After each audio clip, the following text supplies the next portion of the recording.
Hey mamas, you're listening to the Balanced Working Mama podcast, the only podcast teaching you how to balance your work, motherhood, and wellness. I am Dr. Amber Thornton, clinical psychologist and mama wellness consultant. Each week we dive into tips and strategies and much more so that you too can become a balanced working mama. Let's dive in.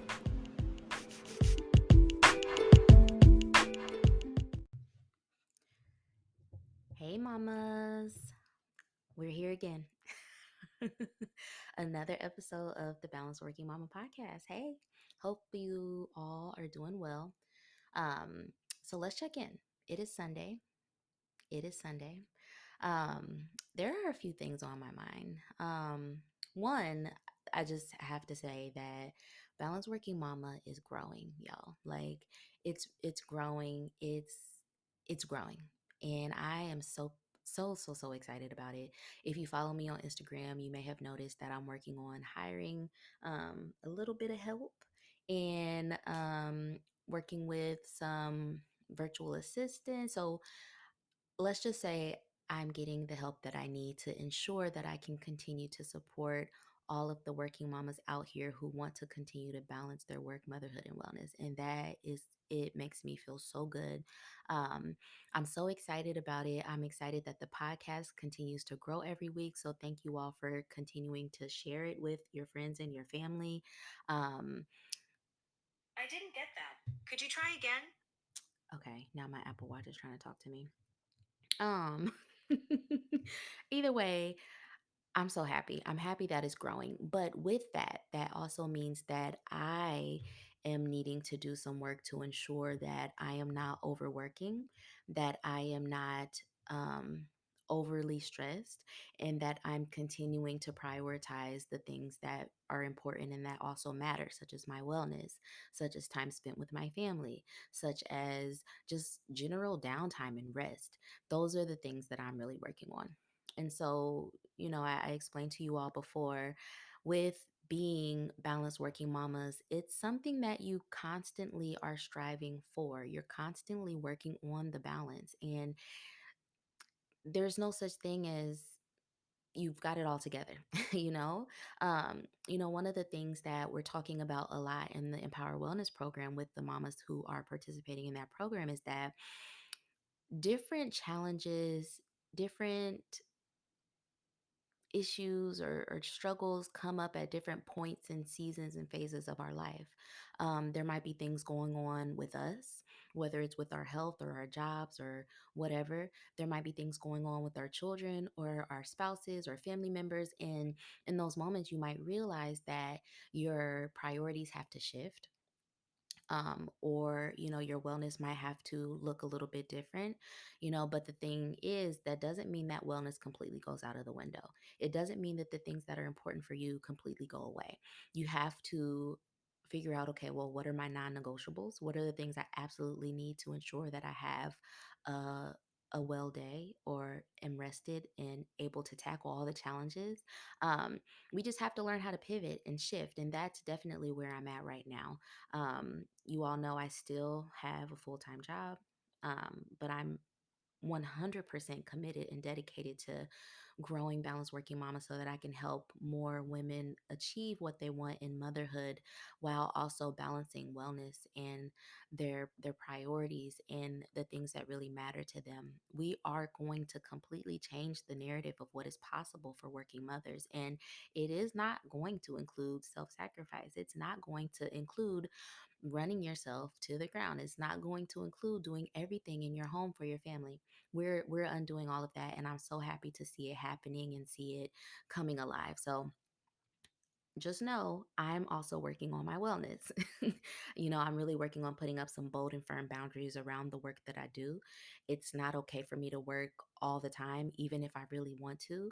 I'm really working on asking for the help that I need, both in my business, but then also in my personal life and at home. I'm working on really learning how to delegate and be okay with that. These are all the things that I'm working on to ensure that I continue to be well so that I can actually do the work that I want to do and be present for my family. So, that's what we're working on over here. But either way, I'm so glad that I can chat with you all again. Um, Definitely a bright spot in my week for sure.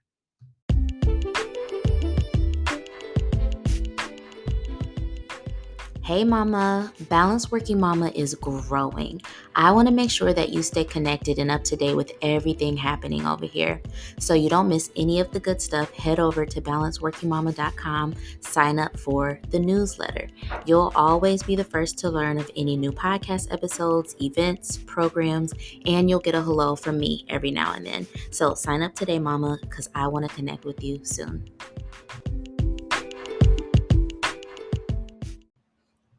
All right, Mama, let's dive in. So, we are going to be talking about the fourth core value of Balanced Working Mama, and that is assertiveness in seeking help and communicating your needs. So, this one is a very, very, very important topic. So, I really hope that you all tune in and really listen to this carefully because um, in my opinion, this is the number one source of mama burnout. It's really just inadequate help and support. As working mothers, we cannot do this job alone. It's too big.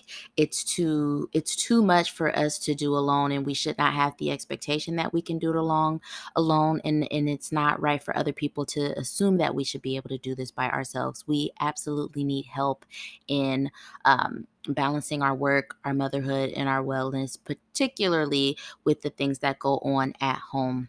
Again, inadequate help and support is the number one source of burnout, in my experience of working with working mothers. And so I do believe that there are some myths that really keep us from asking for the help that we truly need. And I want to go through three myths really quickly. The first one being this belief that we're not good enough at our job if we can't do it on our own. So you might say to yourself, well, I'm not doing a good enough job if I cannot do this on my own or by myself. And that is absolutely not true. Whether it's related to your work, whether it's related to something at home, whether it's related to something with your parenting, we are going to need help. Like, you just can't get around it. There are going to be times when you need help.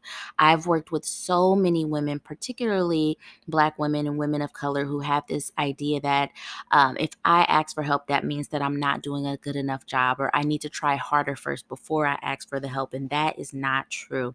When you are in a situation where you need help or you need support, it is not because you haven't tried enough or because you're not doing a good enough job. That is a myth. The second myth that I think comes up often is that, they will think less of me if I need help. They'll look down on me. They'll think that I'm not trying hard enough. And so I'm not going to ask for the help. I'm just going to keep doing it. Um, and, who is they? It could be anybody. It could be, it really could be anybody. It could be people at your job. It could be your spouse or your partner. It could be your friends and family. Whoever they is for you. If you ever feel like someone is going to look down on you or think less of you because you need help, I also really hope that you can challenge that belief, because that also is a myth. And honestly, you know what? There might be people who might look down on you or think less of you because you need help. But if that is the case, those are not people that we want in our lives. We really don't. We need people in our lives who will support us and understand that help is needed and it's necessary. And so, you know what? If somebody does think less of you or look down on you, we can't even worry about that, because that's not someone that um, is worthy of our attention and our concern at this point.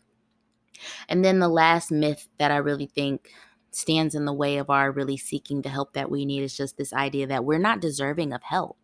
I see too often moms and women, we feel like we've got to work harder in order to earn the help or earn the support. And that is not true. If you need the help, you need the support, you absolutely don't need to do anything to earn or deserve it. It's okay to need the help, and you don't have to work harder for it. We absolutely need to eliminate barriers and flawed beliefs around the things that are keeping us from asking for help, because there's no way that we can remain healthy in our motherhood journeys without help and without support. So I really want to talk a little bit more about what does it mean to be assertive in seeking help and communicating your needs. Again, that is the core value, right? The core value is we are assertive in our seeking of help and very clear in our communication of our needs. And so what does that mean? And so when I think of that question, what does it mean to be assertive in seeking help or communicating your needs? There's some adjectives um, that really stand out to me. Um, are these adverbs or adjectives? There's words. Let me just say that these words really stand out to me, and the words that I wrote down are confident, forceful, unyielding, steady, unrelentless. Again, I'm going to say those again.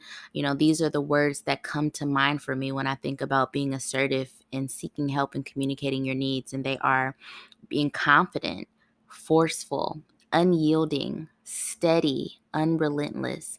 These are the words that come to mind for me when I think of what it looks like and what is required of us when we need to be assertive in communicating our needs, or when we really need to be assertive in asking for help. We have to be those things. Our requests for help need to be bold and big enough to to get action, right? It has to be bold and big enough for people to hear us and to understand what we need. So I actually have an example of what I mean when I say we have to be assertive um, in asking for help and communicating our needs. And so here's the situation. And so this situation might resonate with some of you because I feel like this might be a situation that many of us might find ourselves in. And so the situation is this: you and your partner are working from home, as well as taking care of a toddler. And so, yeah, that's tough. It's a lot. Girl, we are right there. I get it. Um, and the caretaking and home responsibilities seem to have fallen mostly on you because your partner's job requires a great deal of attention during the day. And I'm putting that in quotes. Your partner's job requires a great deal of attention during the day. So, because of this, you have felt burnt out and unable to attend to your work as you juggle caretaking and work meetings. So, again, I want you to think about that situation and imagine that you have found yourself in that situation or a similar situation where you and your partner are both working from home.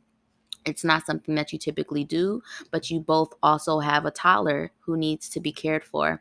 But most of the home and caretaking responsibilities have fallen onto you because your partner's job requires a lot. And so what that has led is you feeling burnt out and unable to really attend to your work and juggle caretaking at the same time. So I want you to just kind of sit back and think, what would you do in this situation? How would you ask for help? How would you ask for support? How would you communicate your needs to your partner? And so I want to talk through an example of a way that I feel might be non-assertive or not big enough in our assertiveness and really clearly communicating our needs. And so um, this is an example of a way that I don't want you to do it. So this is you. You might say, well, I've been feeling really tired lately, and maybe you could just start watching him or her a little bit during the day. And so I'm going to say that one more time because I'm going to ask you all, what do you think is wrong with that? I've been feeling a little tired lately, and I'm thinking maybe you could watch him or her a little bit during the day. So I think that there are four things that don't really sit well with me about the way that that mama asked for help. One, it wasn't very clear. Um, she didn't really clearly communicate what the issue was. She says she's feeling tired, but it's not very clear why or what's going on. So it needs to be clearer. Two, I didn't feel like it was very confident. If anything, it also ended in a question. I said, maybe you can start watching him or her during the day. That is that's not a very confident way to communicate and to request help. Three, this request is not very direct or it's not assertive. It's not direct at all. It's not assertive. It's very passive, and it could be a lot more assertive. And so the result is that you probably won't get the help that you need and that you'll feel more frustrated and more disappointed. And then it's an endless cycle. And so that's not what we want. And so here is an example of how to maybe better assert your need for support and help and clearly communicate your needs. And so this is what I wrote down. I want to talk to you about our work and caring for our child. This has been really difficult for me, and the dividing responsibilities really seem to have fallen on me. This has been hard for me to work, and it's made it hard to work, and I'm really heading towards burnout. So I need for us to come up with a different plan. I need you to take on a little bit more of the daytime child responsibility so that I can focus on work a little bit more. But I'm also open to discussing it a little bit more because I know that we need to find what works best for us as a family. So, do we hear the difference? Again, we are really wanting to be assertive in our seeking of help and really clear in our communication of our needs. And so the things that I like about this example a little bit better is that one is more clear. It's much more clear what the issue is. And we clearly have said the issue is that it's been really hard for her to divide the responsibilities between work and caretaking. It's leading to burnout. She needs a different plan. That's a very clear communication of the issue. Secondly, there's a lot more confidence in that request. Third, the request was very clear in the dialogue. It was very clear of what the problem was and what she needed, what she was requesting, but then also she was very open to, finding a solution and working together. So it also was collaborative. So then the likely result of this is that mama is more likely to get the help that she needs, and hopefully continued conversations will be had between her and her partner to solve this issue. So I hope that was really helpful in you all really seeing the difference between something that is not assertive versus what it looks like to be very assertive when we are asking for help. Again, we need to be very assertive and very clear. Um, the last few things I really want to talk about is what it means to be clear in our communication and how we articulate our requests or need for help. And so, something that I see come up a lot of times is that we, the people around us, are more willing to help than we realize. And that's what something that I want us to internalize as well. I think that's another myth that I probably should have talked about, is that we tend to sometimes believe or to think that people don't want to help, or that help would be a burden, or asking for help or support is bothersome. And that is not true. People around us that love us and care for us are more willing to help us than we realize. However, we have to be very clear in what it is that we need so that the people around us can understand what we need. And so the issue comes when we don't clearly communicate what it is that we need, and when we don't clearly communicate, it really leads to us being very disappointed, and continuing to be frustrated because we become upset. We feel like we've communicated it, and it didn't it didn't land on the other end, and we didn't get what we needed. But really, maybe sometimes what's happening is that we're not as clear as we could be. um, being unclear in your need for help and really communicating that can also lead to ruptures in our relationships with people. Because again, we get disappointed, we get really frustrated, and then we start to believe that, well, maybe they don't want to help us, or maybe they don't want to do this. And they, again, that might not be true. It might just be that we have to work on really communicating it a little bit better. It is not okay to rely on the assumption that the people around us should just know what we need. That is never the case. No matter how long this person has known you, no matter how well they know you, no matter whether they live with you or not, we cannot assume that people should just know. And I know that we want to. I know that we feel like our partners, our spouses, they should just know, right? Like, it's you. You know me, you live with me, you're here, you're my family member. You should just know what I need and you should just offer it. But we cannot rest on that. We cannot rely on that. Sure, it would be amazing if they did, but we can't stop there. A lot of times they just don't know. So what we really have to do is we really have to step up and say, hey, I can't just assume that they should just know. I have to tell them because no one will just know unless we clearly communicate it. And so, again, like I've said before, we really have to be very clear, very assertive. We cannot be passive. We cannot be passive aggressive. We have to be clear and assertive in our requests for help and support. And lastly, err on the side of over communicating. When you feel like you've communicated clearly and enough, maybe do it a little bit more. Sometimes it's better to over communicate just so that the other person will know and will understand, and that you two can be on the same page.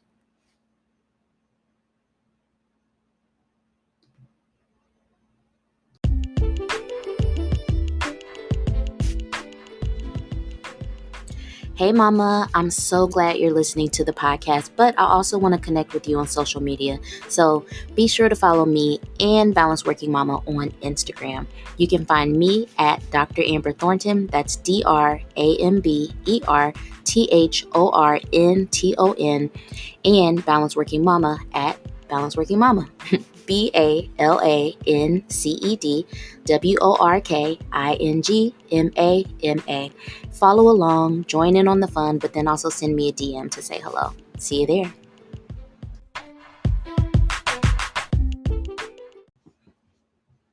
All right, Mama, I really hope that today's episode really inspires you and encourages you to really start asking for the help that you need and being assertive and really communicating it very clearly. But I know that some of you might be thinking, this is still really hard. There still might be some blocks for you around asking for help. It's possible that it might bring up feelings of guilt or embarrassment or shame. And if that is the case, I want you to know that you are not alone.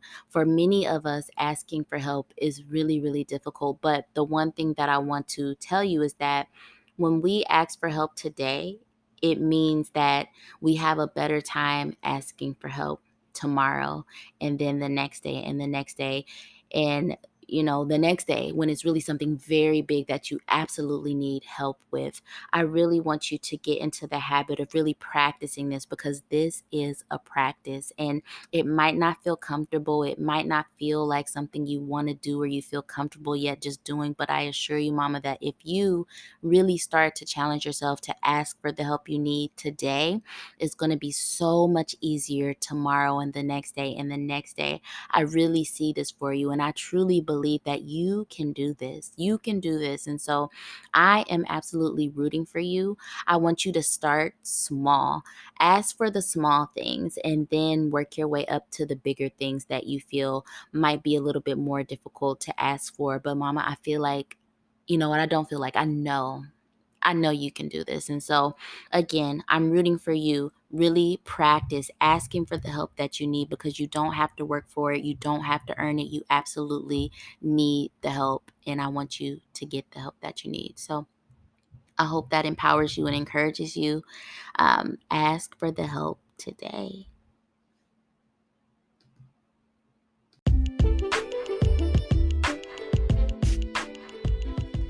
Hey, Mama. Thank you for listening to the Balance Working Mama podcast. If you love this podcast, please be sure to rate it and share it with another mama that you know.